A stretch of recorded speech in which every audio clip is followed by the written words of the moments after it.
की आग और कितने घर निकलेगी, तो दूसरी तरफ सोने के चंद सिक्कों ने नन्ही कली को मसल दिया। मगर जुर्म बोलता है और अदालत ने सुनाई वहशियों को सजा। तो क्या मुल्तान के तालिब इल्म को भी मिलेगा इंसाफ? और क्यों हुई शिकारपुर में हव्वा की बेटी शिकार? अवाम के तो अवाम ख्वास भी है दहशत के निशाने पर। सबसे पहले चलते हैं गुजरात, जहां इंतकाम की आग बुझ ही नहीं पा रही और घर उजड़ते जा रहे हैं। एक साल से चलती ये भयानक दुश्मनी हर रोज नया रुख इख्तियार कर रही है। वफाकी वजीर के करीबी दोस्त मोहम्मद अय्यूब भट्ट अपने घर में मौजूद थे। एक टेलीफोन कॉल ने उनकी जिंदगी ही बदल दी।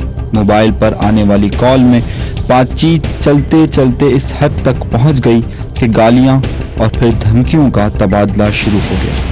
न जाने फोन की दूसरी तरफ से क्या कहा गया कि मोहम्मद अय्यूब भट्ट देश में आकर बाहर निकले और अपनी गाड़ी चलाने लगे।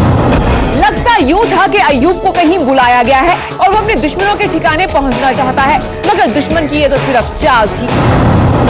दुश्मन पहले ही घात लगाकर बैठे हुए थे और जैसे ही मोहम्मद अय्यूब घर से बाहर निकले वैसे ही उन पर हमला कर दिया गया और मोहम्मद अय्यूब उसी वक्त इस दुनिया से रुखसत हो गए। मगर इसके बाद जो हौलनाक दास्तान शुरू हुई उसने लोगों में खौफ की नई लहर दौड़ा दी। मुकदमा थाना सिविल लाइन में दर्ज कर दिया गया, मगर सियासी मदाखलत के बाइस केस में कोई पेशरफ्त नहीं हो सकी। अय्यूब के रिश्तेदार और चाहने वाले इस पर चिराग पा हो गए और तंग आकर अपना शदीद एहतजाज रिकॉर्ड कराया।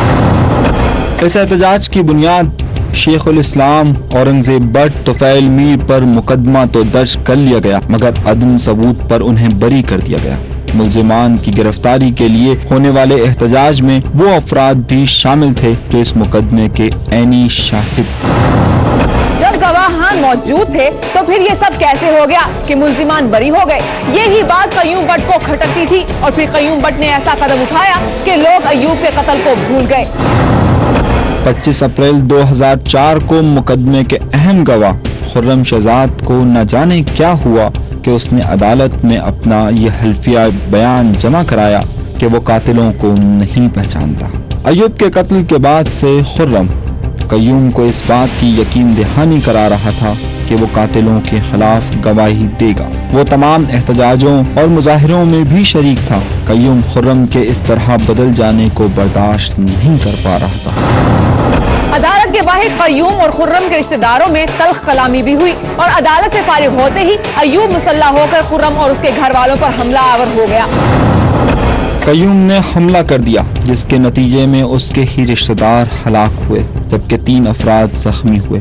खानदानी दुश्मनी बढ़ने लगी। थाना ए डिवीजन में कय्यूम भट्ट समेत 5 अफराद पर कत्ल का मुकदमा दर्ज कर लिया गया।